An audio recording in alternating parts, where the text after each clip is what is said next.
Students, welcome to our channel. Let's start today session. तो हम कर रहे थे चैप्टर 15 प्रोबेबिलिटी। एग्जाम्पल नंबर 11 तक हम कर चुके थे। एग्जाम्पल नंबर 10 और 11 तो एग्ज़ाम में आएगा ही नहीं। 9 तक कर चुके थे। तो let's start from example number 12। A carton consists of 100 shirts of which 88 are good. एक कार्टून होता है, कार्टून ये नहीं कि जो देखने वाले कार्टून्स होते हैं, कार्टून मतलब एक बॉक्स होता है जो ब्राउन ब्राउन उनसे बना होता है जिसमें सामान लेकर आते हैं। A carton consist of 100 shirts of which 88 are good. उसमें से 88 ठीक हैं, 8 हैव माइनर डिफेक्ट्स, 8 में छोटा सा डिफेक्ट है, एंड 4 हैव मेजर डिफेक्ट्स, और 4 में ज़्यादा बड़ा डिफेक्ट है। Jimmy, a reader, will only accept the shirts which are good, but Sujata, another trader, will only reject the shirts which have major defects. जो एक ट्रेडर है, कौन? जिमी। तो वो सिर्फ उन शर्ट्स को रखता है जो गुड हैं, और जो सुजाता अनदर ट्रेडर है वो उन शर्ट्स को रिजेक्ट करती है जिसमें ज़्यादा डिफेक्ट है। One shirt is drawn at random from the cartoon. What is the probability that it is acceptable to Jimmy? तो जिमी किस किस शर्ट को एक्सेप्ट करता है, किस किस को शर्ट को जो सिर्फ गुड है।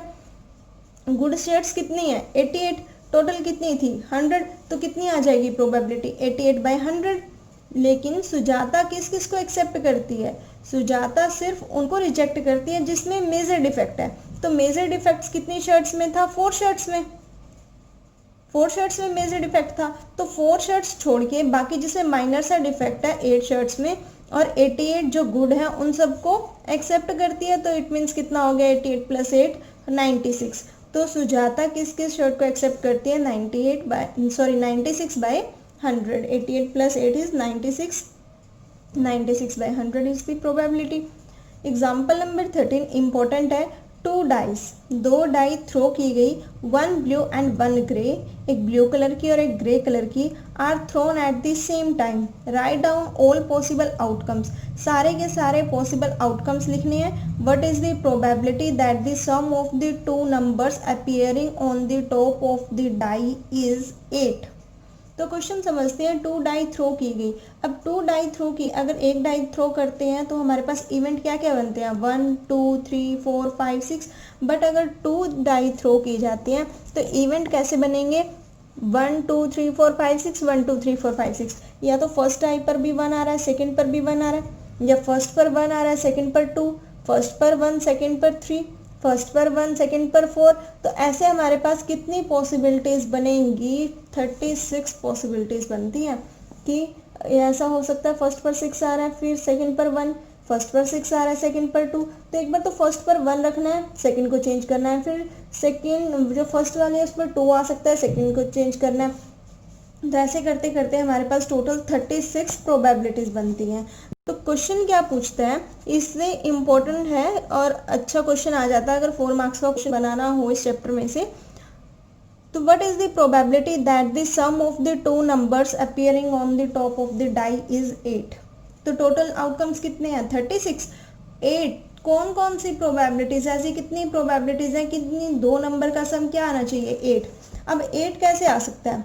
8 आ सकता है या तो 2 और 6 को ऐड करो तब 8 आएगा, या फिर 3 और 5 को ऐड करो तब 8 आएगा, 4 और 4 को ऐड करो तब 8 आएगा, 5 3 को ऐड करो तब 8 आएगा, और 6 2 को ऐड करो तब 8 आएगा। तो कितने नंबर्स? 1 2 3 4 5, और टोटल कितने थे ये? 36। काउंट करके देख लेना चाहे तो 36 आउटकम्स बनते हैं। तो प्रोबेबिलिटी कितनी आ जाएगी? 5/36। 13, ऐसे हम 13 का फाइंड आउट कर लेंगे। 13 का तो कोई बनेगा ही नहीं केस, क्योंकि जो लास्ट ग्रेटर नंबर आ रहा है हमारा दोनों डाइस के ऊपर 6,6 आ रहा है, तो 6 + 6 12 आता है वैसे भी प्लस करके, तो 13 तो किसी को भी प्लस करके नहीं आएगा। कोई भी ऐसा डाई हमने थ्रो की ही नहीं, वैसे भी ग्रेटर देन 6 है ही नहीं, तो 6 + 6 12 आता है। तो इसकी प्रोबेबिलिटी क्या हो जाएगी? 0/36, और 0 बाई समथिंग क्या होता है? 0। लेस देन और इक्वल टू 12, या तो 12 आना चाहिए या 12 से कम आना चाहिए। तो एट मोस्ट तो 12 आ रहा है, ज़्यादा से ज़्यादा 12 आ रहा है, और कम से कम 2 आ रहा है प्लस करने के बाद। तो वो कह रहा है कि कम से कम नहीं, लेस देन और इक्वल टू 12, या तो 12 आना चाहिए या 12 से कम आना चाहिए। तो ये तो सारे ही पॉसिबल है। कि या तो 12 आए या 12 से कम आए, तो 36 के 36 पॉसिबल है, तो इसकी प्रोबेबिलिटी कितनी हो जाएगी, 36/36 कैंसिल आउट होगी, कितना आएगा, 1 आएगा, तो प्रोबेबिलिटी कितनी होगी, 1 होगी। एक्सरसाइज स्टार्ट करते हैं हम।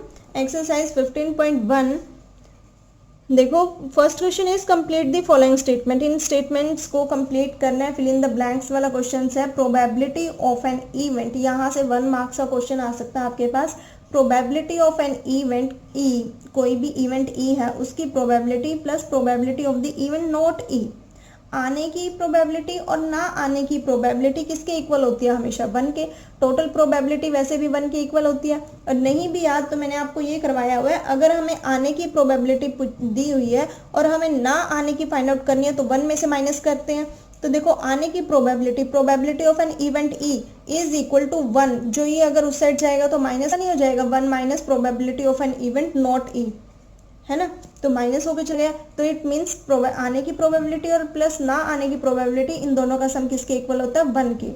Second, the probability of an event that can not happen, जो पॉसिबल ही नहीं है, इम्पॉसिबल इवेंट कह सकते हैं हम इसको, तो उसकी प्रोबेबिलिटी कितनी आएगी, हमेशा 0, जो कभी हैपन हो ही नहीं सकता। जैसे अब 13 ऐड करके नहीं आ रहा था लास्ट एग्जाम्पल में, तो 0 होगी। And such an event is called, और उस इवेंट को कौन सा इवेंट कहते हैं, इम्पॉसिबल इवेंट, यही तो कहते हैं impossible event. The probability of an event that is certain to happen, certain और उसके साथ एक वर्ड भी यूज किया था श्योर, है ना, तो जो सर्टेन टू हैपन है उसकी प्रोबेबिलिटी कितनी होती है, 1, जो इम्पॉसिबल है उसकी तो 0, जो सर्टेन या श्योर कह सकते हैं उसकी 1। Such an event is called sure event, उस इवेंट को हम क्या कहते हैं, श्योर इवेंट कहते हैं। Fourth part, the probability of the sum of the probabilities of all the elementary events of an experiment, तो सम कितना होगा, टोटल कितना हो जाएगा, चाहे हमारे पास कितनी भी प्रोबेबिलिटीज हो। मैंने आपको फर्स्ट एग्जांपल लेके बताया था, sum of all the possibilities of the elementary outcomes, elementary events, सबकी टोटल पॉसिबिलिटीज कितनी होती है, 1। प्रोबेबिलिटी सम कितना होता है प्रोबेबिलिटीज का, 1 होता है। The probability of an event is greater than और इक्वल टू, बीच में PE लिखा हुआ था, probability of E is 0, is less than equal to, is less than equal to 1, ऐसे लिखा होता है ना, तो ग्रेटर देन 0 होती है और लेस देन इक्वल टू किसकी होती है, 1 होती है। किया था ना हमने ऐसा, 0 is less than equal to P of E is less than equal to 1, ये रहा देखो, जो भी अभी तक कंसेप्ट किया उन्हीं पर बेस्ड ये फिल इन द ब्लैंक्स थे। नेक्स्ट क्वेश्चन करते हैं, which of the following experiments have equally likely outcomes. Equally likely outcomes हमने लास्ट की वीडियो में किया था, इक्वली लाइकली आउटकम्स, और उसके बेस्ड पर हम क्या करते हैं, अब कुछ क्वेश्चंस करते हैं। Explain, a driver attempts to start a car, the car starts और डज नॉट स्टार्ट, तो क्या ये इक्वली लाइकली है कि कोई जो ड्राइवर है वो कार को स्टार्ट करना चाहता है तो कार स्टार्ट होगी या नहीं होगी, तो वो इक्वली लाइकली है या नहीं है। It does not have equally likely outcomes as it depends on various reasons like mechanical problems, fuels etcetera, तो ये इक्वली लाइकली नहीं है क्योंकि उसके कोई और रीज़न भी हो सकते हैं कि क्या पता मैकेनिकल हम स्टार्ट करना चाहते हैं लेकिन वो नहीं हो रही, तो मैकेनिकल प्रॉब्लम्स हो सकती है, फ्यूल्स का कोई प्रॉब्लम हो सकता है, तो ये इक्वली लाइकली इवेंट नहीं है। A player attempts to shoot a basketball, a player attempts to shoot a basketball, she or he shoots or miss the shot, या तो वो शूट करेगा या मिस करेगा, ये भी इक्वली लाइकली नहीं है बिल्कुल भी। It does not have equally likely outcomes as it depends on the player how he और शी शूट्स, वो तो उस पर डिपेंड करता है ना। इक्वली लाइकली फिर होते कब हैं, देखो, a trial is made to answer a true false question, the answer is right और रॉन्ग। अब हमारे पास सिर्फ एक ही टाइप के क्वेश्चन है कि वो तो या तो रॉन्ग होंगे या राइट होंगे, है ना, तो ये इक्वली लाइकली है। A baby is born, it is a boy और अ गर्ल, दोनों में से एक काम तो पक्का होगा ना, या तो वो बॉय होगा या वो गर्ल होगा। जो श्योर इवेंट है, जो वो एक ही मतलब उनमें से ही पॉसिबिलिटी है और कोई पॉसिबिलिटीज हो ही नहीं सकती, तो वो इक्वली लाइकली होते हैं। It has equally likely events, ठीक है। तो जैसे इस केस में था कि कार स्टार्ट नहीं हो रही, तो कार स्टार्ट नहीं हो रही लेकिन हम करना चाहते हैं, तो उसके बहुत सारे रीजन हो सकते हैं कि क्यों नहीं हो रही, है ना। लेकिन अगर कोई बेबी बॉर्न हुआ है, या तो वो बॉय होगा या वो गर्ल होगा। अगर कोई ट्रू फॉल्स क्वेश्चन है, या तो वो ट्रू होगा या वो फॉल्स होगा। नेक्स्ट करते हैं question number 3, Why is tossing a coin considered to be a fair way of deciding which team should get the ball at the beginning of a football game? कि जो भी हम टॉस करते हैं football game के लिए या जिस भी गेम के लिए, तो हम कॉइन से ही क्यों टॉस करना अच्छा मानते हैं, फेयर मानते हैं, मतलब कि इसमें किसी की भी चीटिंग नहीं हो सकती, कि जो आएगा वही परफेक्ट है। रीजन क्या है? Yes, tossing of a coin is a fair way of deciding which team should get the ball at the beginning of the football game. हाँ, यही बाकी पूरी क्वेश्चन में से लाइन है कि जो टॉसिंग ऑफ अ कॉइन है वो बिल्कुल सही वे है डिसाइडिंग करने का which team should get the ball, कि फुटबॉल गेम में कि बॉल किसको मिलेगी बिगिनिंग करने के लिए, because it has only 2 outcomes, क्योंकि इसके सिर्फ 2 ही आउटकम्स होते हैं, ईदर हेड और tail. A coin is always unbiased. Unbiased मतलब जो कॉइन होता है, अनबाइस्ड ये नहीं है कि वो बीच में रुक जाएगा, तो इसका मतलब या तो वो पूरे पूरे अच्छे चांसेस देता है, 50-50% चांसेस देता है, या तो हेड ही आएगा और या ही टेल ही आएगा। इसलिए हम टॉस करना, किसी कॉइन से टॉस करना ही फेयर मानते हैं। तो ऐसे ऐसे क्वेश्चंस इंपॉर्टेंट नहीं है, आपको आएंगे तो प्रोबेबिलिटी के क्वेश्चंस ही फाइंड आउट करने आते हैं। नेक्स्ट करते हैं, इक्वली लाइकली भी नहीं पूछते, क्वेश्चन नंबर 2 और 3 इतने इंपॉर्टेंट नहीं है। Question number 4, which of the following can not be the probability of an event? इनमें से कौन सा इवेंट की प्रोबेबिलिटी नहीं हो सकती? देखो 2/3 फ्रैक्शन में है, चलो पॉसिबल है क्योंकि 2/3 0 और 1 के बीच में लाई करेगा। 15% भी पॉसिबल है, 15/100 ये भी 0.7 है। तो माइनस में कभी भी प्रोबेबिलिटी एग्जिस्ट नहीं करती, क्योंकि प्रोबेबिलिटी कहाँ से कहाँ एग्जिस्ट करती है, 0 to 1, तो माइनस में तो कभी भी इसका आंसर आ ही नहीं सकता। नेक्स्ट फिफ्थ क्वेश्चन क्या कहता है? If P of E is equal to probability of an event E is equal to 0.05, what is the probability of an event not E? Not E, अगर हमें प्रोबेबिलिटी ई की probability पता है, not ई की probability वो पूछ रहा है, तो क्या करेंगे? 1 में से माइनस कर देंगे। पता इवेंट की प्रोबेबिलिटी पता है और ना आने की निकालनी है, तो 1 minus this. Next question, 6th question, a bag contains lemon flavoured candies only. ठीक है, अब एक बैग में लेमन फ्लेवर्ड कैंडीज है सिर्फ। Malini takes out 1 candy without looking into the bag. तो मालिनी ने क्या किया? एक कैंडी निकाली बैग में से बिना बैग में देखे। What is the probability that she takes out? तो क्या प्रोबेबिलिटी होगी कि उसने एन ऑरेंज फ्लेवर्ड कैंडी निकाली है या अ लेमन फ्लेवर्ड कैंडी निकाली है? तो ऑरेंज फ्लेवर्ड कैंडी वो निकालेगी कैसे जब क्वेश्चन कह रहा है कि बैग में सिर्फ लेमन फ्लेवर्ड कैंडीज है, ऑरेंज फ्लेवर्ड कैंडी तो है ही नहीं, तो 0 है ना, 0 आंसर आ जाएगा इसका। और इसमें लेमन फ्लेवर्ड कैंडी है तो इसका आंसर 1 आएगा, क्योंकि लेमन ही बैग में है और लेमन ही वो निकाल रही है। क्लियर हुई बात? देखो, since the bag contains only lemon flavoured candies, bag में सिर्फ लेमन फ्लेवर्ड कैंडीज है, therefore no number of orange flavoured candies 0। Number of जो ऑरेंज फ्लेवर्ड कैंडीज है वो तो है ही नहीं, तो इसलिए वो 0 होगी।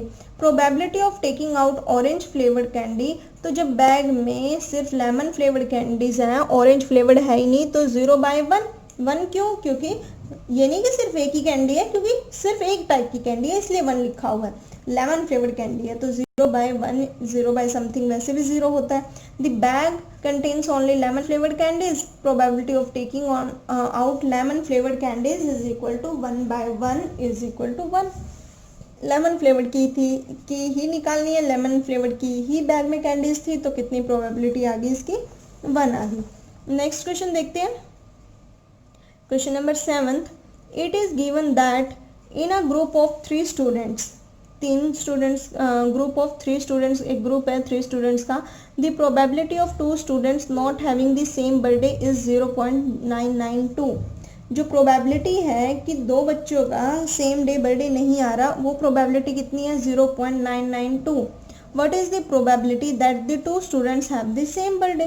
तो सेम बर्थडे क्या है? उल्टा नहीं पूछ लिया इन्होंने कि सेम बर्थडे नहीं का पता था और मतलब have not having the same birthday, तो उनका सेम बर्थडे नहीं आ रहा था, उसकी प्रोबेबिलिटी इतनी है, तो वो सेम आने की प्रोबेबिलिटी पूछ रहे, तो 1 माइनस दिस।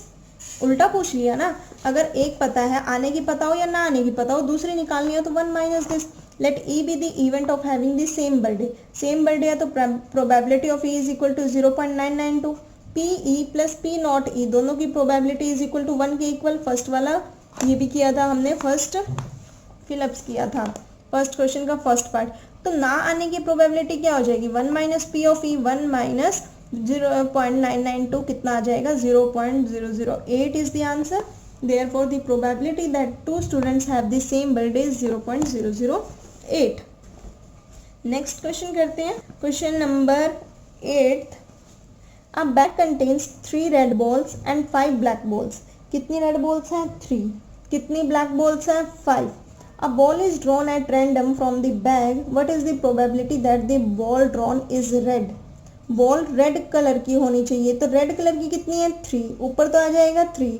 टोटल बॉल्स कितनी है, 8, तो नीचे आ जाएगा 8, 3/8 आंसर आ गया। नॉट रेड, अब 3/8 आंसर हमारा रेड आने की प्रोबेबिलिटी आ रही है, तो नॉट रेड, रेड ना आने की प्रोबेबिलिटी क्या हो जाएगी, 1 माइनस 3/8 कितनी आ गई, 5/8। क्लियर हो गया। देखो, number of red balls is equal to 3, number of black balls is equal to 5, total number of balls is equal to 5 + 3 is equal to 8। So probability of drawing red balls is equal to number of red balls divided by total number of balls is equal to 3/8. Probability of drawing black balls is equal to number of black balls divided by total number of balls is equal to 5/8. Easy था। Question number 9th. A box contains 5 red marbles, 8 white marbles and 4 green marbles. ऐसे ऐसे हम examples भी कर चुके हैं, तो total marbles find out कर लेंगे। 1 marble is taken out of the box at random, what is the probability that the marble taken out will be red. Red होने की प्रोबेबिलिटी कितनी आ जाएगी, रेड कितनी है, 5, 5 + 8 + 4 कितना हो जाएगा, 17। तो कितना आंसर आ जाएगा, रेड आने की प्रोबेबिलिटी 5/17। वाइट आने की प्रोबेबिलिटी 8/17। नॉट ग्रीन, ग्रीन ना आने की प्रोबेबिलिटी, ग्रीन नहीं आएगा तो आप इसको 2 वे से कर सकते हो। ग्रीन आने की निकाल लो, 1 माइनस कर दो, ना आने की निकल जाएगी। 4/17 ग्रीन आने की प्रोबेबिलिटी है, बट 1 माइनस 4/17 करेंगे तो 13/17 क्या हो जाएगा, ना आने की प्रोबेबिलिटी, यही हो जाएगी ना। तो इसमें हम क्या करेंगे, देखो, या फिर हम क्या कर सकते हैं, आने की, लेकिन ना आने की पूछी है, ना आने की यानी कि ग्रीन को छोड़ दो, बाकी 2 चीजें आएंगी। तो 13 कितना आएगा, 13/17 आंसर आ जाएगा। टोटल कितने बन रहे थे, 17, 17 - 4 13, वैसे भी आ रही है, तो कितना हो जाएगा answer, 13/17 is the right answer. Next question करते हैं, क्वेश्चन नंबर 10th। अ पिगी बैग कंटेन्स 150 पैसा coins, 50 rupee 1 coins, 20 rupee 2 coins and 10 rupees 5 coins. If it is equally likely that one of the coins will fall out when the bank is turned upside down, what is the probability that the coin will be a 50 paisa coin, will not be a 5 rupees coin? देखो, number of 50 पैसा coins, 50 पैसा coins के कितने हैं, 100 है, 100 50 पैसा coins के हैं। और 1 रुपये के कितने सिक्के हैं, 1 रुपये के कितने नोट है या सिक्के हैं, 50 हैं। 2 रुपये के कितने हैं, 20 हैं। और 5 रुपीज़ के कितने हैं, 10। तो टोटल नंबर ऑफ कॉइन्स कितने हो गए, इसके 100, इसके 50, इसके 20 और इसके 10, टोटल कितने हो गए, 180। अब पूछा क्या है, what is the probability will be a 50 पैसा कॉइन, 50 पैसा कॉइन, 50 पैसा कॉइन कितने थे, 100, और टोटल कितने आए, 180। तो 100/180 इज द आंसर, यानी सॉल्व करेंगे 5/9 आ जाएगा। Will not be 5 rupees coin, 5 rupees coin नहीं होने चाहिए। अगर 5 रुपीज़ कॉइन नहीं होने चाहिए तो आप इसको 2 मेथड से कर सकते हो। 5 रुपीज़ कॉइन होने चाहिए वो निकाल लो, फिर 1 में से माइनस कर दो, या फिर 5 रुपीज़ कॉइन वाले छोड़ दो, ये 10 वाला छोड़ दो, बाकी सबको प्लस करेंगे, कितना आएगा, 170। 170/180 इज द आंसर। टोटल में तो नीचे सारे लेने पड़ेंगे, चाहे वो नोट भी पूछ रहा है, लेकिन अगर वो 5 रुपीज़ कॉइन पूछ रहा है तो ये 10 छोड़ दो, बाकी 170/180 इसका आंसर आ जाएगा। 0 से 0 कैंसिल आउट होगी, 17/18 is the answer. Next question, question number 11th। Gopi buys a fish from a shop for his aquarium. Gopi ने क्या किया, फिश परचेज की, बाय की एक्वेरियम के लिए, जिसमें ये फिश रखते हैं। The shopkeeper takes out 1 fish at random from the tank containing 5 male fish and 8 female fish. उस टैंकर में क्या है, 5 तो मेल फिश है और 8 फीमेल फिश है। तो उसने बिना देखे रैंडमली कोई भी फिश निकाल दी। What is the probability that the fish taken out is a male fish. तो टोटल नंबर ऑफ फिश कितनी है, 5 + 8 13 फिश है। तो किसकी प्रोबेबिलिटी पूछी हुई है, मेल फिश की। तो कितना हो जाएगा, मेल फिश 5 है, 5 बाय टोटल कितना हो जाएगा 13। तो probability of taking out a male fish is 5/13। Clear. Next question number 12। Question number 12 थोड़ा लेंथी हो जाएगा, चलो ये हम नेक्स्ट वीडियो में करते हैं। नेक्स्ट के जो हमारे रिमेनिंग क्वेश्चंस रह गए नेक्स्ट वीडियो में इस एक्सरसाइज को, इस चैप्टर को ख़त्म कर देंगे। यहाँ तक आप होप सो आपको क्लियर हुआ होगा। इजी क्वेश्चन है, बहुत इजी चैप्टर है, बस कंसेप्ट क्लियर करना। उसके बाद तो कुछ भी आ जाए, मार्बल्स आ जाए, फिश आ जाए, कार्ड्स आ जाए, जो भी आ जाए, लेकिन कार्ड्स वाले इंपॉर्टेंट क्वेश्चन थोड़े ज़्यादा इंपॉर्टेंट हो जाते हैं। तो बाकी के क्वेश्चन हम नेक्स्ट वीडियो में करेंगे। तब तक आप इनकी प्रैक्टिस करना। कोई डाउट आता तो बिल्कुल कमेंट करना, वीडियो को लाइक करना, शेयर करना। Thank you.